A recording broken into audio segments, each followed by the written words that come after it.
Welcome back to my channel, Fazbear's Menagerie of Madness, where I'll explore the universe of Five Nights at Freddy's and I hope in a new and unique interpretation of events. Many of the animatronics in this series are known to be haunted, and among them is one of the original Springlock costumes, Spring Bonnie. In this video I will cover the one who I think haunts that costume, as well as give insight as to why William Afton has a connection to it, other than just being his old suit. Before 1983, the first location in the FNAF universe to use animatronics was Fredbear's Family Diner. Run by business partners William Afton and Henry Emily, this location in New Harmony, Utah is using the exclusive Springlock animatronics, a robotic costume that could be worn by an individual or operated by itself. Throughout the years, both William and Henry would wear the costumes and entertain children who visited the diner. Both men had families and their children would be regulars at the diner. In 1983, Freddy Fazbear's Pizza Restaurant would gain their first training manager, who the community would call Phone Guy. This manager would train the staff whose role it would be to entertain the children of Hurricane, Utah. Welcome to your new career as a performer/entertainer for Freddy Fazbear's Pizza. These tapes will provide you with much needed information on how to handle/climb into/climb out of mascot costumes. Phone Guy would also gain the knowledge of an unfortunate past event regarding those costumes. There's been a slight change of company policy concerning use of the suit. Don't.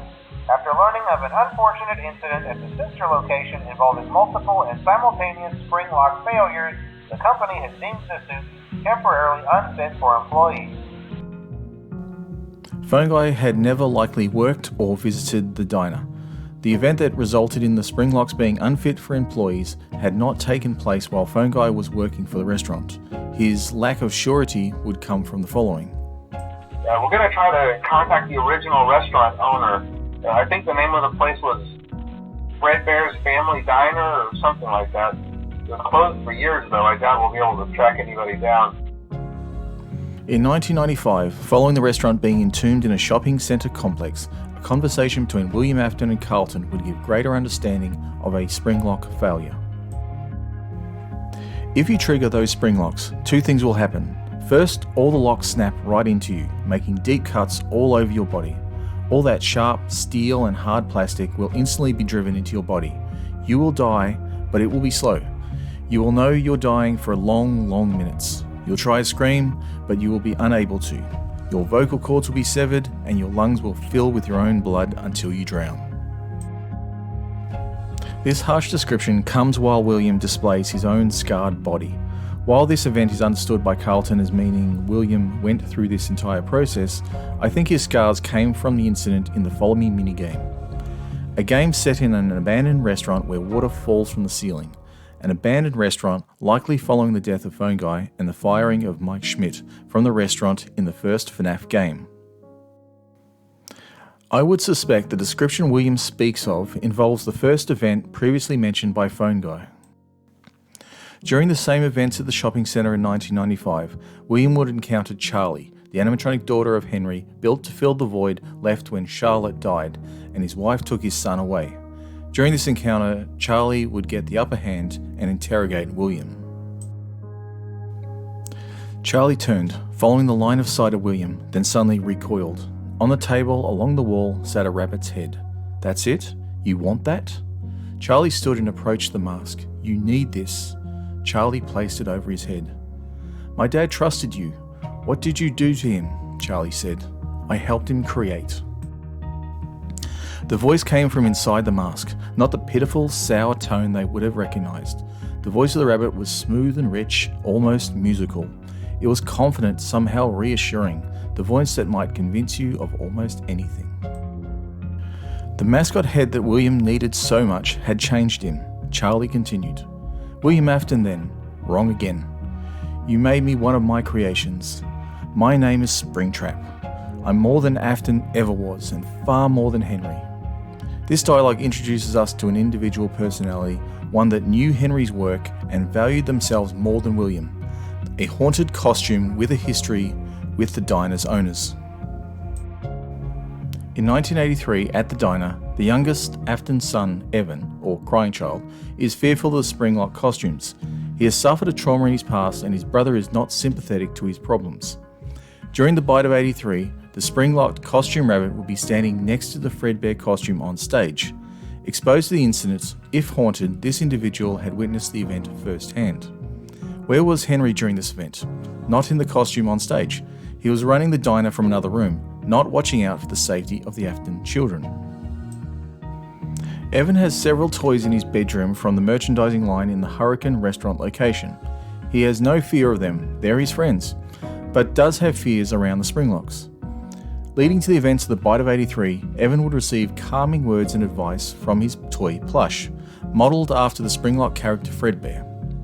This toy talks to him even if he's not in the room. The plush can be found in his bedroom. The Fredbear plush is an interesting character to the canon of the series itself. Similar to how Ella was Charlotte's favourite toy, who we learn from the Fourth Closet, and Gabrielle was Susie's favourite toy from the Fazbear Fright story Coming Home. Fredbear plush appears to be Evan's favourite toy. The existence of toys with children in the series appear to be connected with a form of communication. A spirit connected to the toy would go to use it to talk to the child. That's why I suspect Evan had this plush toy with him during his traumatic event. The plush is connected to the victim Evan saw. I suspect the connection of the Springlock costumes to the diner and the crying child are the first event in the series, an event that would give motivation to all characters that followed. The victim of the Springlock failures died at the diner. Evan Afton would be traumatized and go on to get the nickname the crying child. The only known person from the era of the diner who is unaccounted for is Mrs. Afton. This would work as she would have access to the costumes at the diner. She would be responsible for Evan's safety and would likely be with him most of the time.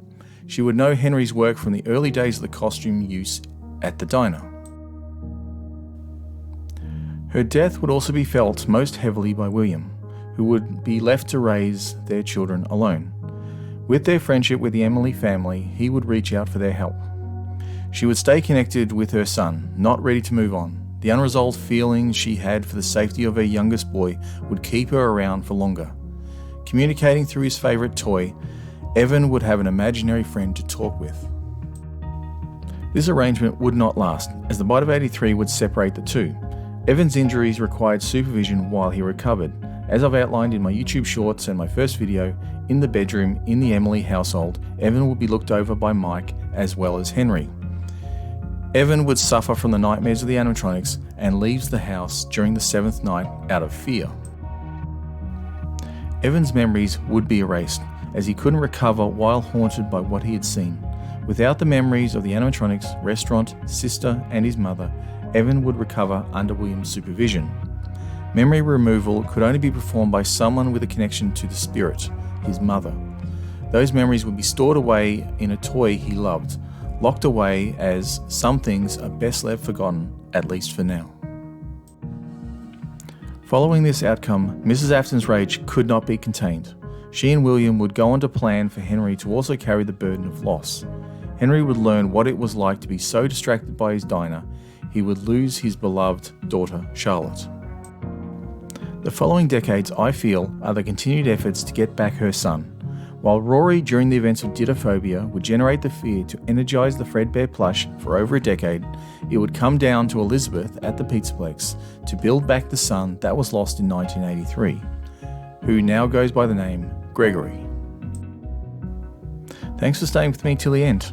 To find out when new videos become available, subscribe for future content.